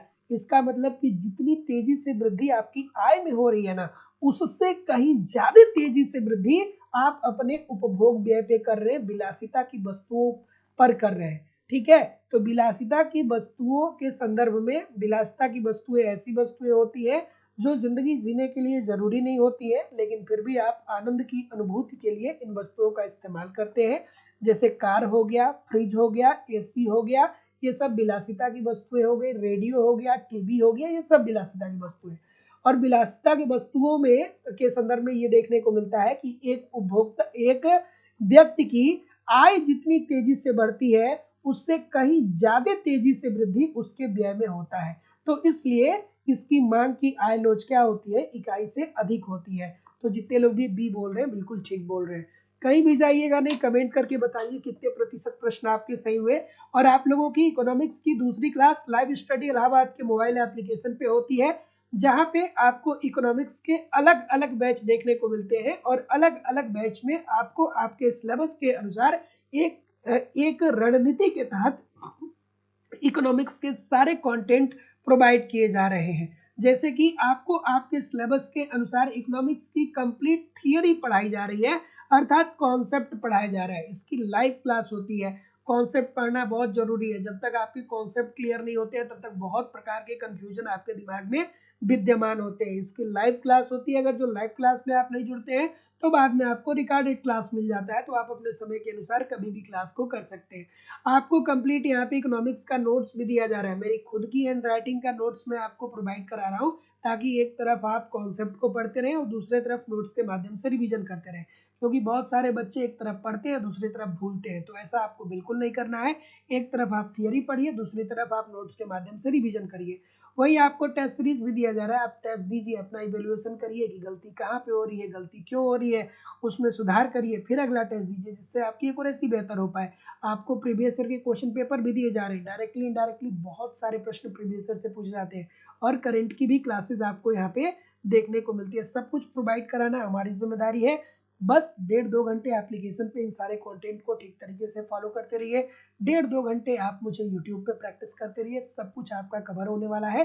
कहीं भी इधर-उधर से कुछ भी आपको कलेक्ट करने की ज़रूरत नहीं होगी। कोर्स की वैलिडिटी लाइफ टाइम है। इट मीन्स अगर जो आप एक बार कोर्स परचेज करते हैं तो आप चाहें तो एक से ज़्यादा बैच में भी पढ़ सकते हैं। एडमिशन फीस केवल और केवल 2000 रुपये है। तो जो लोग भी एडमिशन लेना चाहते हैं डिस्क्रिप्शन बॉक्स में जाइए, एप्लीकेशन का लिंक दिया गया है, एप्लीकेशन को डाउनलोड कर लीजिए और वहां से डायरेक्ट कोर्स को परचेज कर लीजिए। अगर जो डायरेक्ट कोर्स नहीं परचेज कर पा रहे हैं तो आप मुझे इस नंबर पे कॉल कर सकते हैं या व्हाट्सएप मैसेज कर सकते हैं। आपको इकोनॉमिक्स के सभी बैच मिल जाएंगे। उत्तर प्रदेश टीजीटी पीजीटी का अलग बैच है, बिहार टीजीटी पीजीटी का अलग बैच है, यूजीसी नेट का अलग बैच है, झारखंड टीजीटी पीजीटी और जेट के लिए बैच मिल जाएगा, मध्य प्रदेश में शिक्षक भर्ती के अंतर्गत टेट और सेट का बैच मिल जाएगा, उत्तराखंड में लेक्चरर के लिए, एलटी ग्रेड के लिए GIC lecturer, Haryana PGT assistant professor, अलग अलग राज्यों में जो असिस्टेंट प्रोफेसर की परीक्षा होती है, छत्तीसगढ़ में सेट की परीक्षा होती है। मतलब आपको इकोनॉमिक्स के सारे बैच मिल जाएंगे। So thank you very much everybody. मिलते हैं हम लोग नेक्स्ट क्लास में। जाते जाते वीडियो को लाइक कर दीजिए, शेयर कर दीजिए, चैनल पे नए हैं तो चैनल को सब्सक्राइब करके बेल आइकन को क्लिक कर लीजिए। मिलते हैं हम लोग नेक्स्ट क्लास में, तब तक के लिए आप पढ़ते रहिए, आगे बढ़ते रहिए। नमस्कार, धन्यवाद।